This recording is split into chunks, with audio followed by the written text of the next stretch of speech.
Okay, this is the last one of those three verbal questions on packet 1.3, number 5.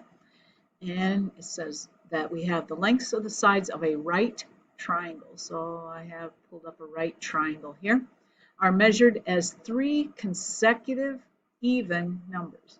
Find the values of these sides. So first I'm going to just ask you to remember that there is a formula that relates the 3 sides of a right triangle. It's called the Pythagorean theorem. And the way the Pythagorean theorem works is that the 2 legs, the 2 that form the right angle, when you square them and add them together, have to equal the hypotenuse squared. Okay? So we have to find these 3 numbers that satisfy the Pythagorean theorem, but they also have to be consecutive even numbers. So instead of A, B, and C here, if I wrote consecutive numbers,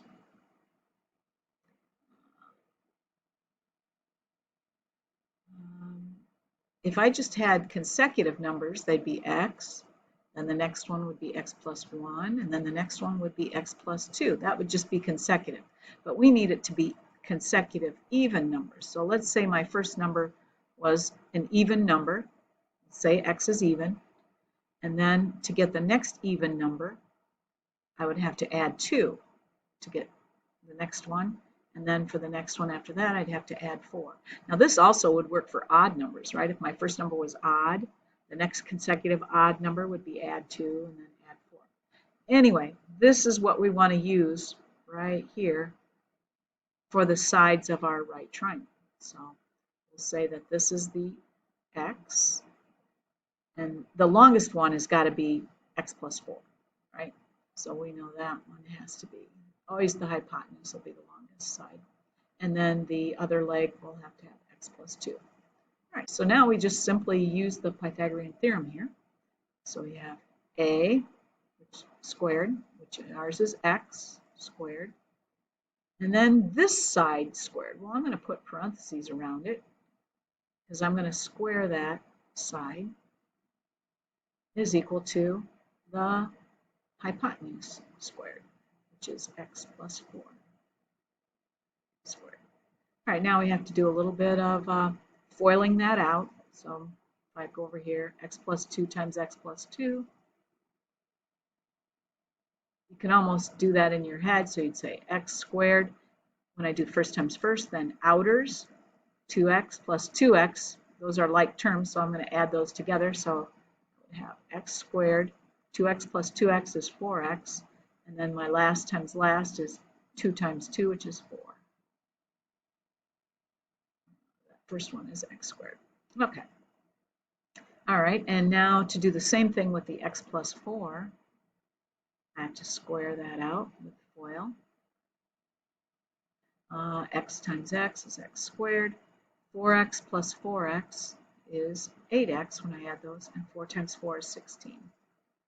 So we get x squared plus 8x plus 16. And now, in order to factor that, I have, well, let's add like terms over here first. So we have, the only like terms here are we have 2x squareds. So this is my left side of the equation.